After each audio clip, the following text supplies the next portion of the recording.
Here we are once again, my brothers and sisters. Thank you again for attending another Living Hope Today Bible study this morning. I'm so grateful you're here. And, I've been doing this for probably a little over 6 years now.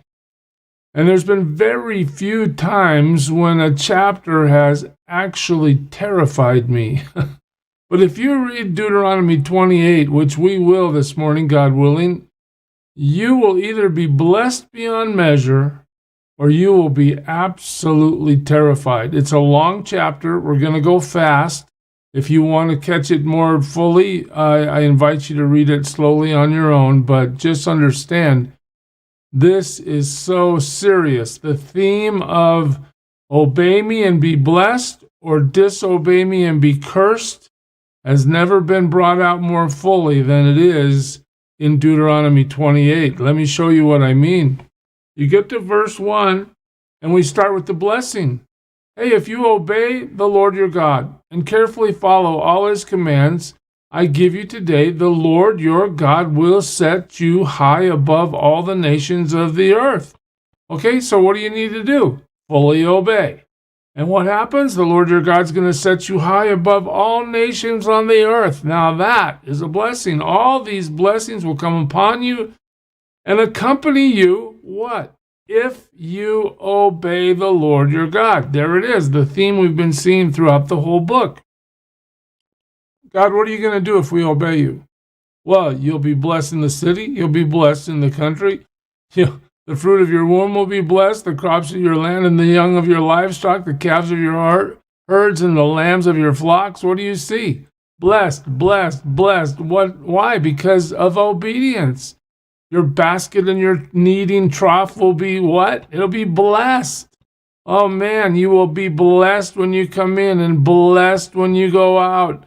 You see the theme here for obedience? The Lord will grant that the enemies who rise up against you will be defeated before you. They will come at you from one direction, but flee from you in 7.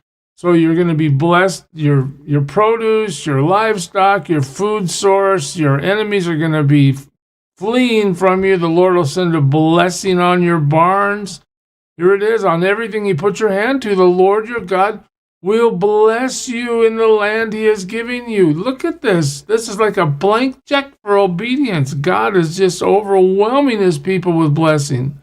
The Lord will establish you as his holy people. Wow. That blessing is going to be known nationwide and in the heart of God as well. As he promised you on oath, if you keep the commands of the Lord your God and walk in his ways. But, do you see that word that just got circled right there? If. If. What is if? If is a condition. If the condition is met, then the blessings follow. If the condition is not met, what happens? Well, verse 10, all the peoples on earth are going to see that you're called by the name of the Lord. They're going to fear you. The Lord's going to grant you abundant prosperity. This is if you obey. In the fruit of your womb, the young of your livestock, and the crops of your ground, in the land he swore to you, to your forefathers to give you. This is such a blessing.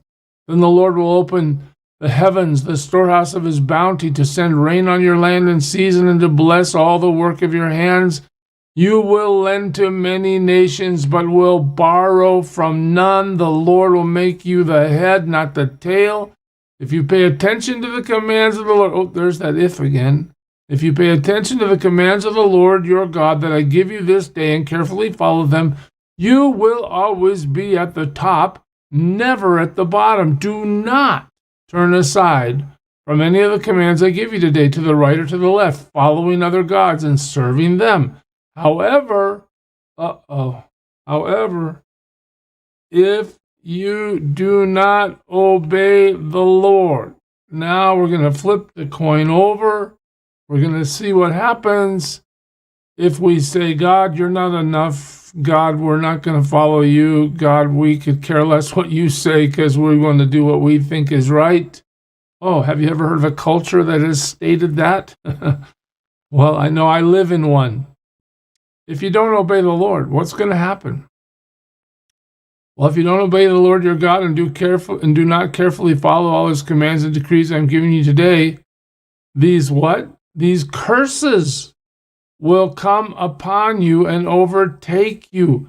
So here are the consequences for disobedience. And this goes deep for the next 50 verses. You will be cursed in the city and cursed in the country. Your basket and your kneading trough will be cursed. The fruit of your womb will be cursed. The crops of your land and the calves of your herds and the lambs of your flocks, you will be cursed when you come in, and cursed. Do you see a word that keeps coming up? How about that word? Cursed. In other words, to disobey God is to make yourself an enemy of God. And to be an enemy of God is to be cursed. And to be cursed is to suffer. To suffer for not giving the Lord what he wants. The Lord will send on you curses, confusion, and rebuke in everything you put your hand to, until you are destroyed and come to sudden ruin because of the evil you have done in forsaking him. Again, there it is. You chose evil instead of obedience. The Lord will plague you. This doesn't say the consequences will, your decisions will lead you to a plague. No, the Lord will plague you. This is active. God will take measures against you. Wow. He'll plague you with diseases until he's destroyed you from the land you're entering to possess.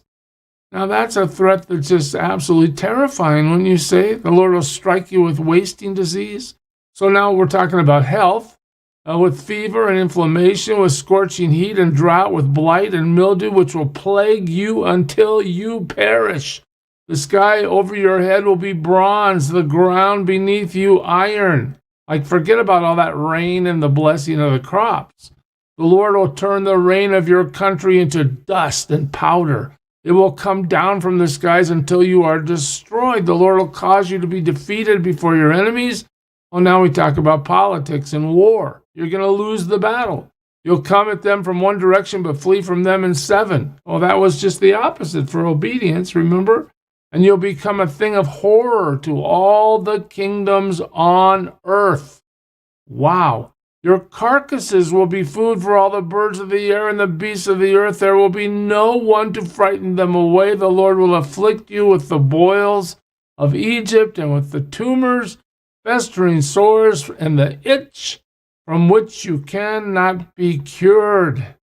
The Lord will afflict you. Notice that this is active. God is actively taking measures against the disobedient. The Lord will afflict you with madness, blindness, and confusion of mind. At midday you will grope about like a blind man in the dark.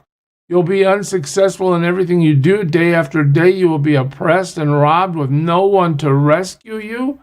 You'll be pledged to be married to a woman, but another will take her and ravish her. You'll build a house, but you'll not live in it.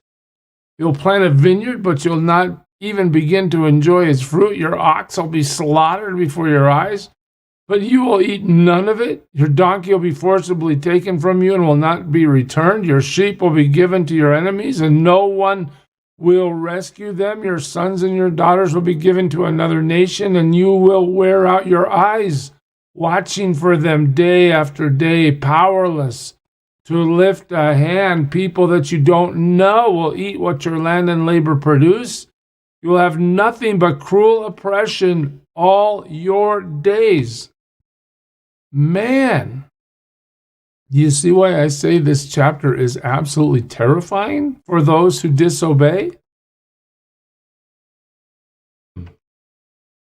The sights you see will drive you mad. In other words, mental illness is going to be part of your life. The Lord will afflict your knees and legs with painful boils that cannot be cured, spreading from the soles of your feet to the top of your head. The Lord will drive you and the king you set over you to a nation unknown to you or your fathers. There you will worship other gods, gods of wood and stone. Just take the history of Israel as a nation and apply this chapter. Think of the suffering that's been endured as a faithful fulfillment of what is being said in this chapter.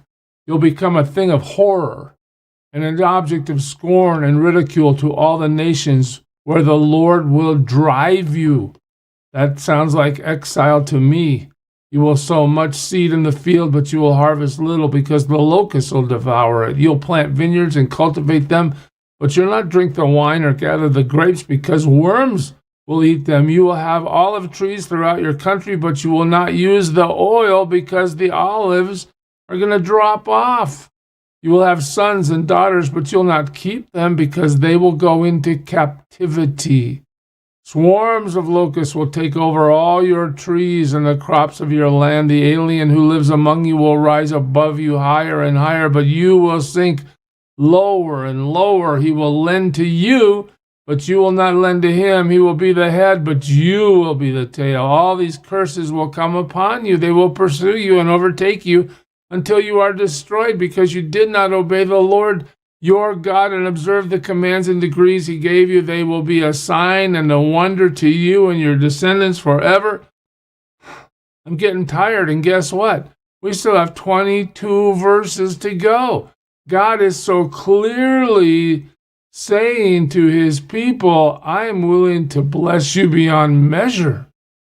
But if you choose to go the wrong way, you are going to pay.